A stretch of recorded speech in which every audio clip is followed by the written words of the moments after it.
जैसे आप लोग ये जानते होंगे कि hearing impairment, visual impairment sensory प्रकार की डिसेबिलिटी है। सेंसरी का मतलब क्या होता है? ज्ञानेंद्रिय कुशलताओं की कमी वाला दिव्यांगता है, जो सुनने और देखने संबंधी कार्य में रहता है। अगर इन दोनों प्रकार के दिव्यांगता को हम करीब से देखें, करीब का अर्थ है कि आप विजुअल इंपेयर्ड पर्सन को पास से देखो तो आप उनको, उनके चीजों को ये समझ सकते थे कि बताओ इसकी सिर्फ आंखें नहीं है, बाकी इसके अंदर बौद्धिकी कोई कमी नहीं है, इतना ब्रिलियंट है। 10 साल बाद, 5 साल बाद भी कोई व्यक्ति इससे मिलता है तो नाम लेके बुलाता है। इसका अर्थ क्या हुआ कि उसे वो कॉग्निशन है कि 10 साल पहले ये आवाज मैंने सुन रखा है। इतना तेज माइंड। इसका मतलब क्या? इसका मतलब ये होता है कि वो अपने एक सेंस, जो बहुत बड़ा सेंस है, देखना बहुत बड़ा सेंस है। मैंने आप लोग को बोला था, देखने से अनुभव 80% हमें ज्ञान का एक गेन होता है, ग्रहण होता है। 80% दिन भर की दिनचर्या से हम 80% तक अपना काम देख कर करते हैं, और सुनने पर 15% फोकस होता है। जब खाना खा, आजकल क्या है, आजकल सबसे देखिए टेलीविजन, मोबाइल, कुछ भी काम कर रहे हैं मोबाइल देख रहे हैं। खाना खा रहे हैं, स्वाद कौन ले रहा है? जीभ। और जीभ पर स्वाद होना चाहिए, लेकिन जीभ स्वाद तो ले रहा है, लेकिन माइंड वहां तक जीभ पहुंचा तो रहा है, लेकिन वहां हमारा आंख भी लगा हुआ है। किस पर? मोबाइल पर, टेलीविजन पर। और उस समय हमारी जो सेंस है, स्वाद की जो ज्ञानेंद्रिय है, वो कमजोर पड़ गई। इसका मतलब है वो आप मजे से नहीं खा पाए, क्योंकि आपको अंतिम में पता चला कि मैं तो 6 रोटी खा गया है, मैंने खा लिया, मैं तो 4 ही खाता हूं। तो घर वाले ने बोला भाई आपके सामने रखा और आप खाते गए क्योंकि आपने टेलीविजन देख रहे थे। समझो इतना कॉग्निशन गायब हो जाता है।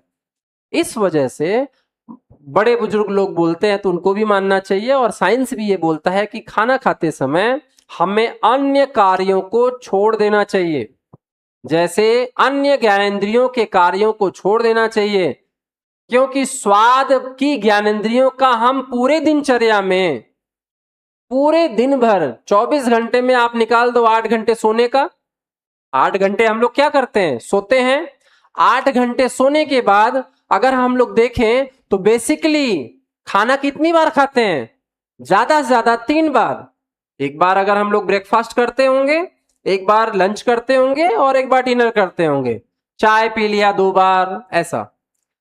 लेकिन आप ये समझो कि पूरी दिनचर्या में हमारा जो सबसे इंपॉर्टेंट चीज है, जिससे हमारी शरीर चलनी है, एनर्जी चलनी है, जिससे ज्ञानेंद्रियों को बल मिलेगा, वो बल हम उस ज्ञानेंद्रिय को नहीं दे रहे हैं जिस ज्ञानेंद्रिय के माध्यम से सारा बल जाना है। इसी वजह से खाने के लिए रूखी सूखी भी खाना, भूख लगे व्यक्ति से पूछो उसका स्वाद।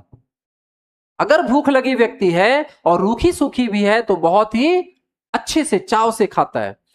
तो इसका मतलब है आपको, हमें, समाज में जितने भी लोग हैं उन्हें यह सोचना चाहिए कि खाना सिर्फ हम 2 टाइम या 3 टाइम खाते हैं, और उस समय हमारा सेंस, जो सेंस ऑर्गन है, जीभ, जो चखने का है, वो चखना हमारा 80% सेंस देता है, वही समय है।